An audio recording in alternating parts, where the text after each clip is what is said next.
আসসালামু আলাইকুম রহমতুল্লাহ বারাকাতু। কালকে তো আমি নামাজের কথা বলছিলাম, কালেমার কথা বলছিলাম। আজকে নামাজের কথা বলি। নামাজ, হুজুর পাক সাল্লাল্লাহু আলাইহি ওয়াসাল্লাম যেভাবে নামাজ পড়েছেন, সাহাবীদেরকে যেভাবে নামাজ শিক্ষা দিয়েছেন, ওইভাবে নামাজ পড়ার যোগ্যতা অর্জন করার চেষ্টা করা। যে ব্যক্তি নামাজের ইহতিমাম করে গুরুত্ব সহকারে আদায় করবে, আল্লাহ তাআলা তাকে ৫টি প্রকারের সম্মানে সম্মানিত করবে। একটি হলো দুনিয়াতে, ৪টি হলো আখিরাতে।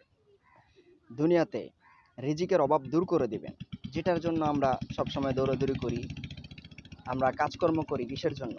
রিজিকের জন্য। তো এই রিজিকের অভাবটা আল্লাহ তাআলা দূর করে দিবেন। আর ৪টি হলো আখিরাতে, কবরের আযাব মাফ করে দিবেন, ডান হাতে আমলনামা দিবেন, পুলসিরাত বিজলির গতিতে পার করে দিবেন, এবং কি বিনা হিসেবে জান্নাত দান করবেন। তাহলে এত সুন্দর কথা নামাজের নামাজের মধ্যে বলা হয়েছে, তাহলে এটা আমাদের করা উচিত না?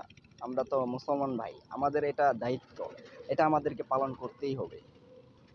৫ ওয়াক্ত নামাজ জামাতের সাথে আদায় করব, ওয়াজিব সুন্নতের পাবন্দি করব, নফল নামাজ বেশি বেশি পড়ব, উমরি কাজা খুঁজে খুঁজে পড়ব। এই নামাজের লাভ জানিয়ে আমি বেশি বেশি পড়ব, আর অপর ভাইকে দাওয়াত দিব, আর আল্লাহর কাছে দোয়া করব। আসসালামু আলাইকুম।